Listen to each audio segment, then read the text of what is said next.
আসসালামু আলাইকুম। তো দেখতেই পাচ্ছেন আমার শ্বশুর আর আমার ছেলে। তো আজকে আমার শ্বশুর বাজারে যাচ্ছে। তো আর তৃপ্তি ব্লগ ভিডিও থেকে আপনাদেরকে স্বাগত জানাচ্ছি। তো আশা করি ভিডিওটা দেখবেন।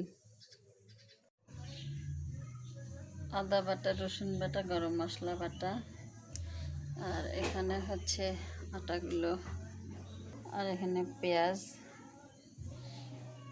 এই যে মাংস, ধুয়ে রাখা মাংস, হলুদ, লবণ, তেল। পাচ্ছেন আমি মাংসটা সুন্দর করে মাখিয়ে নিয়েছি। আর সাথে আমার খালা বসে আছে, আমার খালা শাশুড়ি। তো সাথেই থাকুন রান্না করা পর্যন্ত। চলে এসেছি চুলার পাড়ে। এটা হচ্ছে আমার বাহিরে, এটা আমার বাহিরের রান্নাঘর। একটা শুধু র্যাক এখানে। তো এখানে শুধুমাত্র বেশি যখন রান্না হয় তখনই আমি এখানে চলে আসি রান্না করার জন্য। তো আজকে আমি রান্নাটা বসিয়েছি খড়ির চুলায়, এই জন্য এখানে আসছি। তো দেখুন কি সুন্দর টসটসে হচ্ছে আমার মাংসটা রান্না, দেখতেই থাকুন।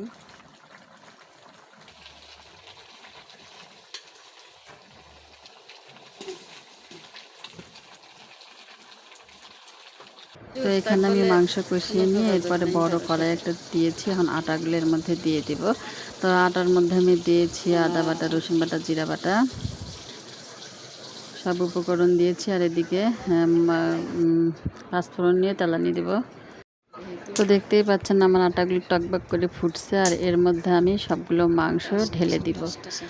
কে কে আটা খেতে পছন্দ করেন অবশ্যই কমেন্ট করে জানাবেন। এটা আমাদের ঐতিহ্যবাহী খাবার। তো যখন আমরা সবাই একসঙ্গে হই তখন আমরা মাস্ট বি আটাটা খাবো, এই জন্য আজকে রান্না করছি।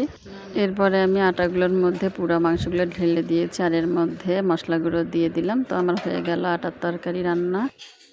আমার আটার ডালের সদস্যরা এসে গেছে খাওয়ার জন্য। তো আমি সবাইকে দিচ্ছি, আমার ছেলে, ভাগিনা, আমার ভাগ্নি, আর ওদিকে আমার শ্বশুর ঘুমায় আছে।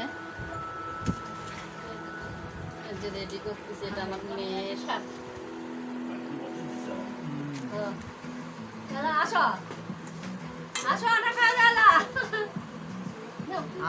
আমার শাশুড়ি সবাইকে আটা খাওয়ার জন্য ডাকতেছে। এই যে আমার শ্বশুর মাত্র বসলো।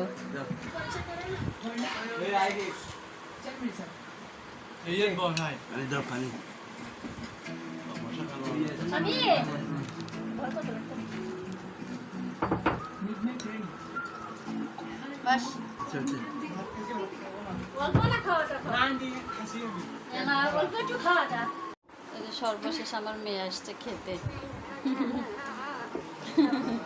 ক্যামেরার সামনে। না এগুলো আমার পরিবারের সদস্য মানুষ।